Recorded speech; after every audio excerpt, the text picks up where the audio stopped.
تو ان زبانوں کی بھی ترقی ہوئی۔ مسلمانوں کی آمد کے بعد جو مسلمان بڑے لمبے عرصے تک ہندوستان میں قابض رہے، حکومتیں ہوتی رہیں، تو اس زمانوں میں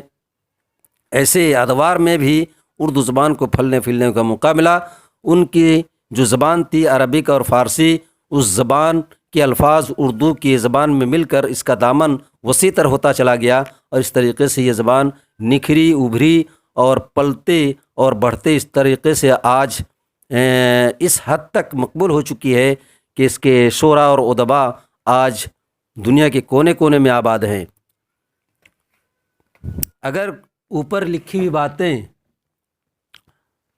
یاد رکھی جائیں تو آگے کہانی زیادہ سمجھ میں آئے گی، اور معلوم ہوگا مصنف کی بات ہے کہ 1000 سال کے بعد سے جو نئی زبانیں ہندوستان میں بولی جانے لگی، ان میں ایک اردو زبان بھی ہے۔ یہ زبان کہیں باہر سے نہیں آئی، نہیں